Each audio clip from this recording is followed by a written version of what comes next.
Between the years 1890 and 1920, the United States went through a period of migration so huge and so different from what had come before that it permanently changed the country. In this explainer, we're going to dive into this transformative 3-decade period that really truly reshaped America. 18.4 million. Just think about that number for a second. Between 1890 and the start of the First World War, that's how many immigrants arrived in the United States. This wasn't just a small trickle. It was a flood of humanity that fueled America's industrial boom. But it also kicked off a major national identity crisis. So here's how we'll break it down. We'll start with the new wave, who these immigrants were and where they came from. Then we'll look at the Golden Door, the promise that drew them here. After that, the American reality, what life was actually like. Then, a nation of strangers, and how they transformed American cities. And finally, the guarded gate, which covers the powerful backlash against their arrival. Okay, so to really understand this era, we have to start with where all these new arrivals were coming from, because this was a dramatic, fundamental shift from everything that had happened before. You see, for most of the 19th century, the immigrants coming to America were mainly from Northern and Western Europe. Think Germany, Great Britain, Scandinavia, but right around 1880, that tide started to turn. This new wave of immigrants came overwhelmingly from Southern and Eastern Europe, mostly from places like the Austro-Hungarian Empire, Southern Italy, and the Russian Empire. And the sheer speed at which this happened is, well, it's pretty remarkable. Just look at the numbers. The number of arrivals more than doubled in the first decade of the 1900s compared to the decade before.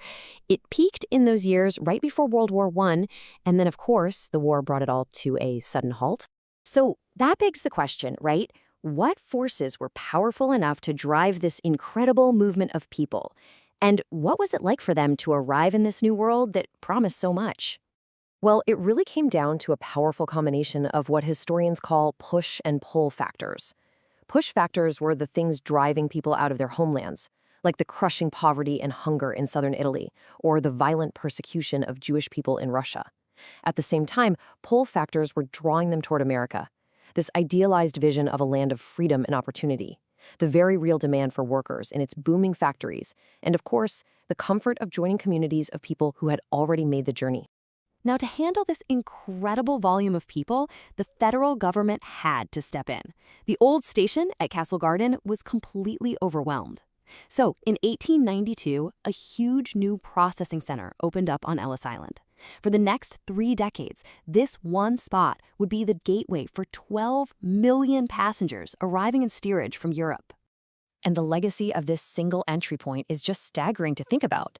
The museum's own curator estimates that nearly half of all Americans today can trace their family back to someone who was processed through this one facility. Its impact is literally woven into the fabric of the modern population. But the promise of America, that whole idea of the Golden Door, well, it often collided with a much, much harsher reality once people arrived. Let's take a look at the difficult truth many of these immigrants had to face.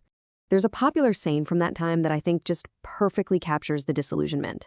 The dream of America was quickly replaced by the reality of back-breaking work. Immigrants didn't find opportunity just waiting for them. They were expected to build it from scratch, usually for very, very little pay. And that work was often brutally dangerous. A Hungarian nobleman who visited his fellow countrymen in the Pittsburgh steelworks described scenes that sounded like something out of an inferno. Immigrants were funneled into the most hazardous industrial jobs, the ones native-born Americans often refused, where human life was basically treated as the most disposable thing there was. But it's so important to remember that the immigrant experience wasn't the same for everyone.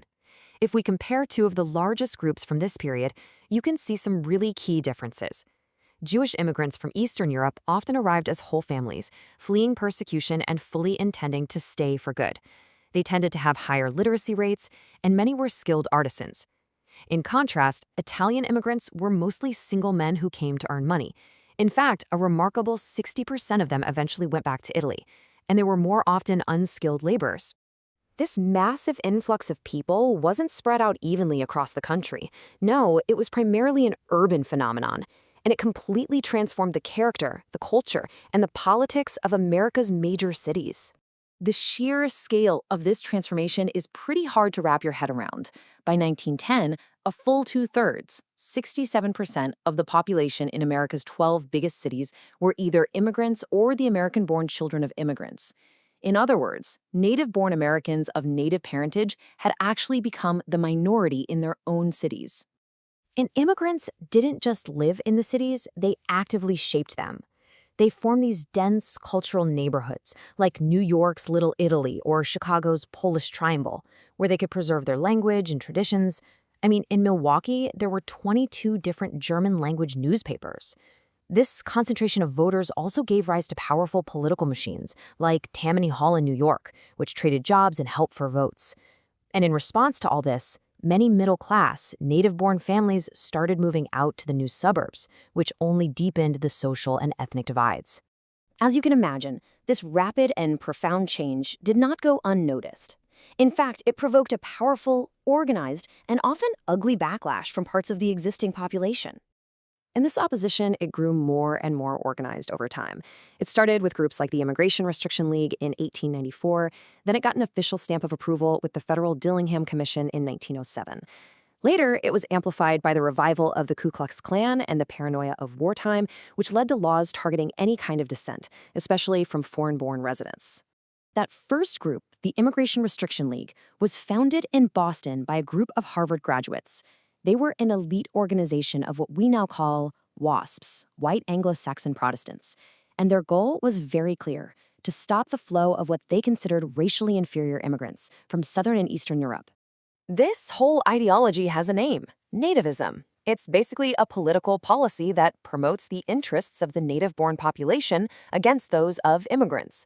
This belief system became the fuel for the entire movement to shut the door on new arrivals. So what was behind all this opposition? Well, it was a complicated mix of anxieties. There was economic fear that these new immigrants would take jobs, break strikes, and drive down wages. There was straight-up racial and religious prejudice against Catholics and Jews. There was a kind of social anxiety about how foreign the cities were becoming. And politically, whenever there was labor unrest or violence, it was much easier to blame it on foreign agitators than on the actual working conditions. And these nativist ideas weren't just fringe beliefs, they actually became government policy. After a 4-year study, the Federal Dillingham Commission officially concluded that the new immigrants from Southern and Eastern Europe were, in their words, racially inferior to the older immigrant groups. This gave the government the pseudoscientific justification it needed for future laws that would drastically restrict immigration. So this whole period, from 1890 to 1920, it really represents a fundamental shift in the American story. It's the story of moving from the dream of the Golden Door, America as an open refuge for everyone, to the hard reality of the guarded gate, a nation that was now actively deciding who was and was not welcome. This 30-year collision of hope and fear, of welcome and rejection, it didn't just change the country's demographics. It forced a national debate about identity, about culture, and about what it really means to belong. A debate whose echoes are still shaping the country today.